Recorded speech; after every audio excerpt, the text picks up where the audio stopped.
Hello. This world here is the first of a series of worlds that I started with my friends where we do creative builds.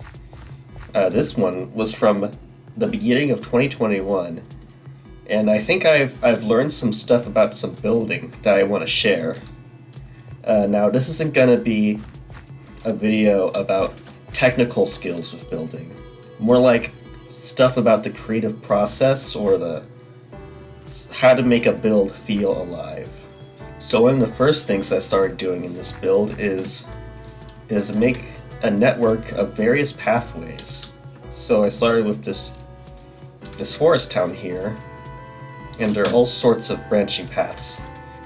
So the way I did some dynamic pathways is have all sorts of pathways that branch out from each other and intersect in various places, and it makes exploring feel more dynamic. Because it's fun when you can go into a build and just walk through it. And this is more interesting when you have like many directions you can go. So every time you go through a build, it's a bit different. So like the process of exploring it feels more alive. So another thing I did here is divide this build into regions. Let's take a look above here, and you can see, focusing on this starting area here is a forest, but this forest consists of several different regions. So there's this hill up here, the campsite.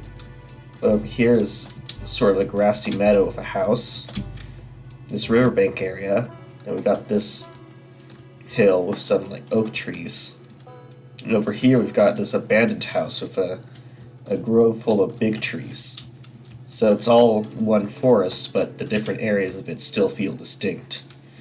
But of course this forest is part of a larger build, the build of Cone Town. So of course there's the main town here, and it has various different sub-regions. You got the lab, which has different distinct areas, and then this area, which has distinct areas. So we've got this big build that has sort of like a cohesive theme, but it has various sub-regions that are like providing a different aspect of the build, and each sub-region is made of even smaller sort of scenes or builds that kind of add to the world. You can get as intense with the lore as you want, but it's also good to just have fun, do some silly stuff. Like you can make a map art of your OC or one of your favorite YouTubers and just plaster them all over the place for some reason. And just like sometimes just like do silly stuff and put it in the world, and you'll put so much personality into it. It can be as dubiously canon as you want. Down here is another example of just having fun with a build. So in the middle of making this area, I had like a side project, Sam's road trip, based on my character.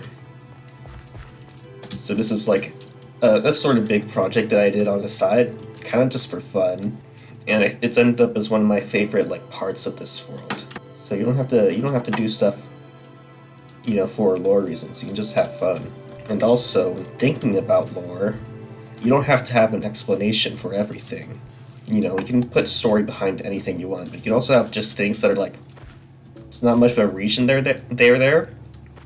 Like this bit of ruins here, I don't have a lore reason for this. I just did it, but it kind of implies a history of this town. Like if you don't know the history of your build, it's sort of, you kind of get the feeling that your world has like deeper history than you've come up with. It's nice in a build to just build ideas as you come up with them. Like this underwater river town is not something I knew I was going to make. In fact, a lot of the stuff I did here is not stuff I knew I was going to make, but this sort of idea just came at the moment, and I decided to do it. It sort of makes the world feel dynamic as you make it. So in contrast to making builds as you come up with them. I would warn against over planning. It really depends on the type of person you are, but for me, I've discovered that over planning is not good for me. So that's what I tried to do when the server switched to 1.18. You can see here I have this massive map, and I did all these banners to indicate where all the things would be. I was anticipating 1.18, and I saw, this mountain range in our seed. I got overexcited, like up to the update, and so by the time the update was out, I already had a bunch of ideas.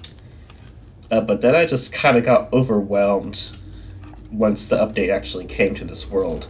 Here's the build, or what I started of it anyway. So I did a bit here, but I had so many ideas that I think I just got overwhelmed. Sort of that idea of coming up with things organically as you build sort of went away, because like most things here were planned out. I mean, there are a few things that I didn't plan, like this little tower here. That's kind of nice, but like this area never got finished because I overplanned. Now this can vary person to person. Maybe you're the kind of person who benefits greatly from planning a lot, but it's not me. And I think you should probably figure out if you're that type of person as well. Another reason that this build probably got abandoned is because we were playing on a server, but this whole area is so far away from everyone else.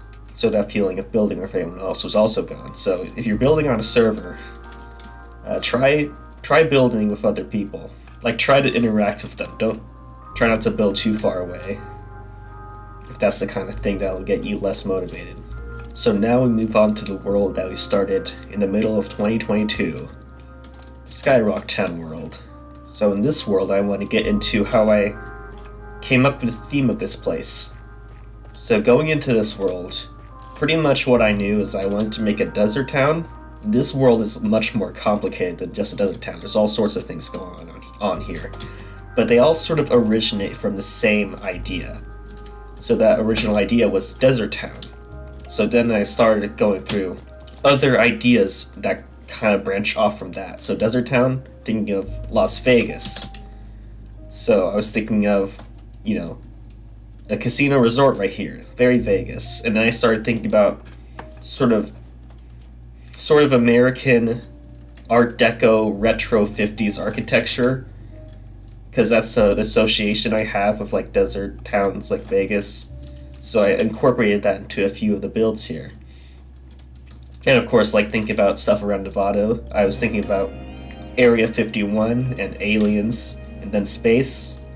So then that's like what I did around, I did lab. That's very Area 51-ish, and then I have all this space stuff going on. This is space and alien stuff going on, and then I did like the whole skulk thing, the skulk infection that came from aliens.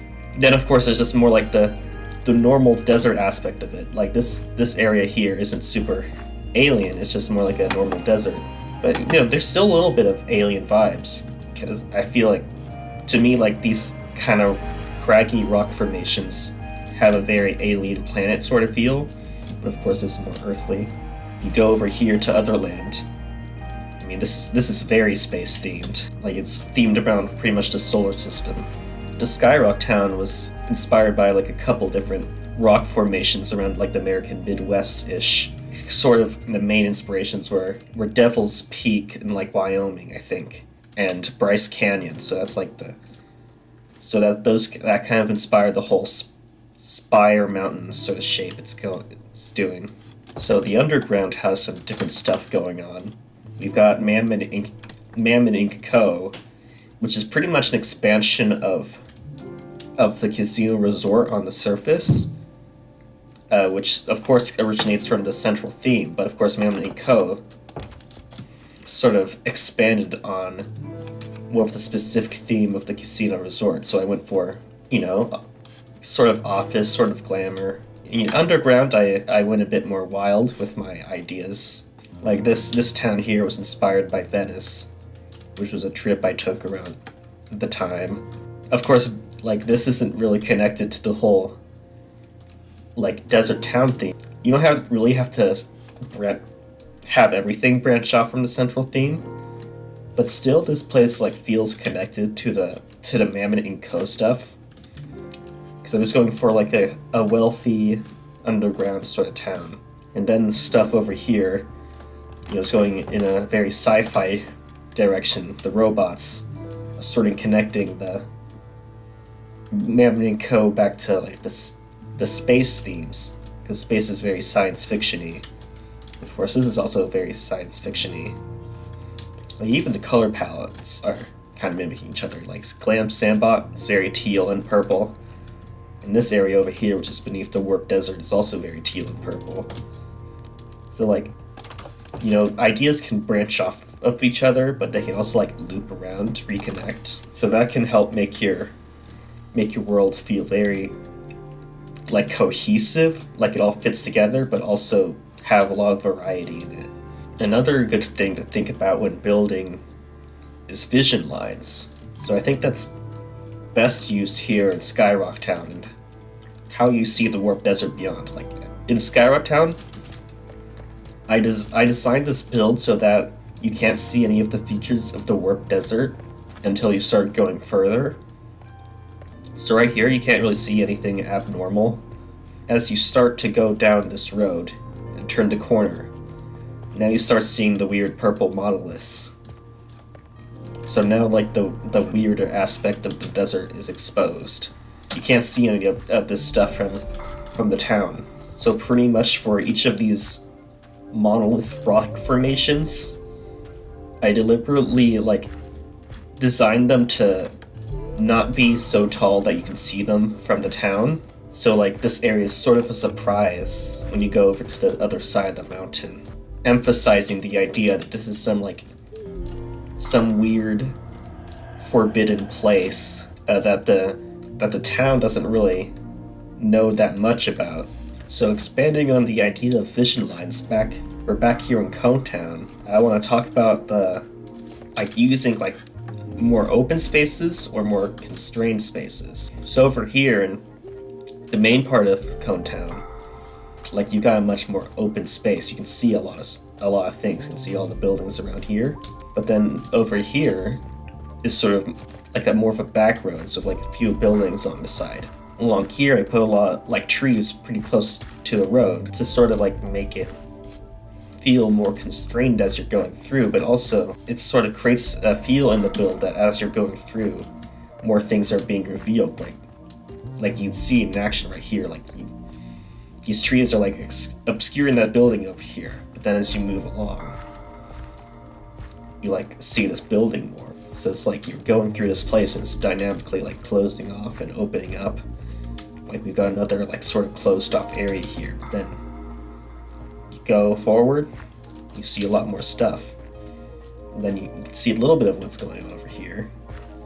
But then as you go over here, you see a lot more of it. So it's nice to, when making a build, just think about how you go through it. Control your eyes, or sort of stop it from going to certain places until it's ideal to do so. It kind of makes as you're going through the build, it has more impact. And something that I like to do in this world is embrace weird themes and colors. That's pretty much the idea of not really building stuff that's really traditionally Minecraft, building more from your imagination. I mean, this area is inspired by some other stuff, but it's very dreamlike. So I went for clay all over the ground. It's sort of reminiscent of moon dust in these purple weird rocks, kind of going for surreal rock formations around here. And of course, got the amethyst and the twisting warped vines around to emphasize its surreal alien feel. Another place where I embraced weird themes and colors is down here in Lichen Marsh. So yeah, immediately you can tell this is a weird place. So here I went to kind of capture the vibe of deep sea, underwater, kind of whimsical but eerie at the same time. So I went for the black stone all over the place, but with splotches of these bright colors to kind of give it like a crazy neon feel. I wanted it to kind of feel like a strange coral reef brought to like not completely underwater. I mean, there's water's pretty prominent here, but a lot of the stuff I brought to the air spaces. Of course, we got all sorts of weird things. We got these hanging fruits, these like weird sort of dead trees. So, you know, a build will feel quite special if you go for something quite unconventional. You don't have to do this for every build. That's quite a lot to ask. It's quite a lot to ask to think of something completely original or new for every build. But when you can think of a cool idea, go ahead and take it on. Think a big idea of places like the Warped Desert or Lichen Marsh. It's like using the Minecraft blocks in unintended ways. So obviously these biomes don't exist in normal Minecraft, so you're kind of making them yourself. So you're using blocks in weird ways. Like, I have lots of coral around. Of course the coral helps give it an aquatic feel, but the coral's also just used to give texture to these colorful lichen patches. Use twisting vines to suspend these frog lights, which kind of have an organic feel. The red sand, usually native to the mesa biome, is used here as like a colorful ground block. So a good thing to do when making these kind of surreal places, go for like the creative inventory, list of Minecraft blocks, and just find the colors that work. Don't only think about what makes sense in Minecraft, think about this, like how the blocks work for your vision. So something I did more of here is I tried to think about how things such as machines would work. Like you can see here in this Ferris wheel, like I tried to build out how the machines might work.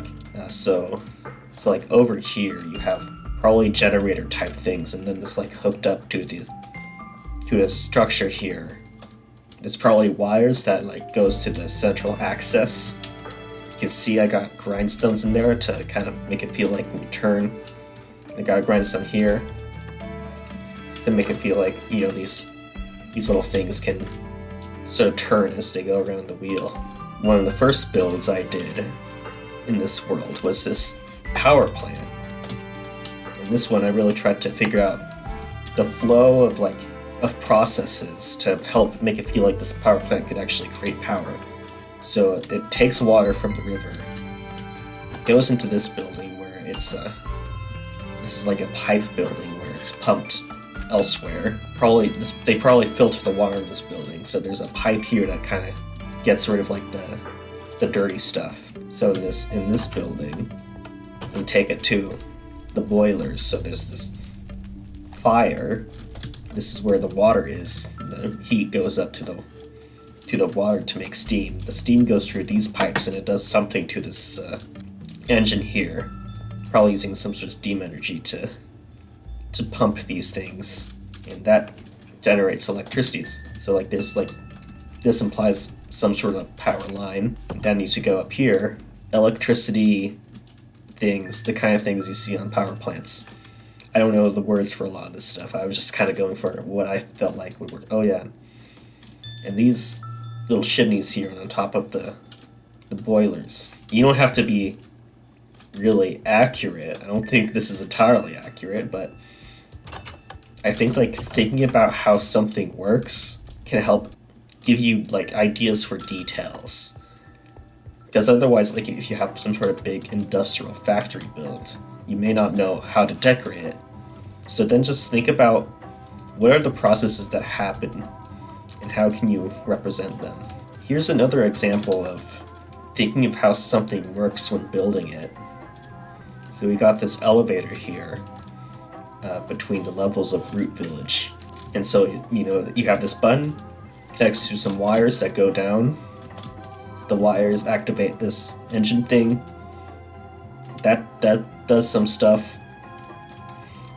And that's like spinning this mechanism here that lowers or raises the room here, up or down the elevator. Oh yeah, and you got these like chains here attached to a counterweight. So I think thinking of all this stuff will just make it build feel much more like detailed. Like if I wasn't thinking about this kind of stuff, this would just be like this wood frame and the carriage, and it wouldn't have all this wires and stuff all over it, and that's just like some extra detail, some extra interesting stuff to look at. In Minecraft, a good way to think of this is like if you've ever played the Create mod, it of course has all sorts of mechanical things that can do certain functions. It's a very in-world building focused mod where like all the components you can see working in the world. It feels like you're engineering in like the real world. Of course, creates a, it's Minecraft, so it's not entirely realistic. But Create can like help you visualize how things work, and like thinking of even vanilla that way can help. Another thing that can add life is just giving names to your builds. Makes it feel lived in, because obviously, places in the real world have names. So we've got this place called this Crossroads. And of course this goes towards Glass Lake, but I also have this sort of in-between area here. So I just like made this sort of pathway in this cave, and I decided to call it the Dripstone Pass. So then like giving a name to this place, it kind of implies there's a story behind it. There are people that have traveled this way, and of course they've named it. This place is called the Root Village. It's a small little thing here, but also has a name. Like, it makes sense. In the real world, people name things so they know what they're talking about when they refer to that thing. So of course in a Minecraft build, it helps make it feel more alive, more lived in if it has a name. Of course, you don't have to have names for everything. Like for places that maybe people don't go to, maybe these like magma caverns, like the names for this is just magma caverns, there's not much else. Like we've got like various caverns here, but these are like dangerous. People probably don't go to them much, so they don't have names for them. You don't have to name everything, it's just something that's probably nice to do. Yeah, this world was on a server, and a big aspect of being on a server is that you're with other people. So a good thing to do on a server is, of course, build things that interact with what they do. Because, if you're building alone, why be on a server? You can just be on a world alone. So try to interact with them. Like, you can just form connections, like this bridge between my build and this cult. You don't just have to connect your builds, but you can also connect your lore stories if you have any. So Dynamite Puzzle on this server had lore about werewolves, and came up with the idea that there were various werewolf tribes. So I decided to take on sort of representing the Western werewolf tribe, which used to thrive west of Skyrock Mountain before this place got warped. So you can see like a remnants of a Western werewolf sort of stage amphitheater here, but it's been like taken over by all this weirdness. And it sort of like helped tell a story of this place. Also connected to the idea of the Western werewolves is this sort of character I created called Howlin' Luke. So I decided that Howlin' Luke would be sort of a werewolf cowboy that would have like legends in this town. So I made this map art here to be like a movie poster, and I added it to the cinema, long after the cinema was built, but it's a nice detail I added later to connect to what Dynamite Puzzle has going on. So something that we've liked to do on these worlds is do narratives. You might as well. So of course it helps to build things in your world that represent the narrative. Like this giant robot Glam Sambot, my character Glammin needed a way to defend himself. So he made this, a giant robot. And this giant robot was active in the Mammon Wars. And I also did this like drill assembly over here, and this tunnel, because I had drills popping up in the cult area, and this tunnel would probably lead over to it. So like if you have a narrative or a story, like you can represent that in the world. And of course, one of my favorite things to do to make a world feel alive is add some lore. Write down some lore in some books. Think about the story of your world and tell it through books. It can help you like get some ideas out, really get the story of your build in there. You can approach this in various ways, of course. You know, I think in Cone Town, a lot of my lore was more implied by like the builds, but in Skyrock Town, I wrote a lot more of the lore down that you can read in lecterns around the place. It's probably good to have like a nice balance of those. You know, have your builds tell the story, but have some like books around that also tell the story in more precise detail. So yeah, add some lore. Make Lord Lore proud. You know what my Terraria series is. You know the power of lore. So that's about it on this video I have on just tips for building in Minecraft. Just like tips about like how to make your world feel alive, how like what sort of creative process you can do. You know, I hope you've been enlightened today. But that's gonna be about it. Goodbye. Sam wishes you well.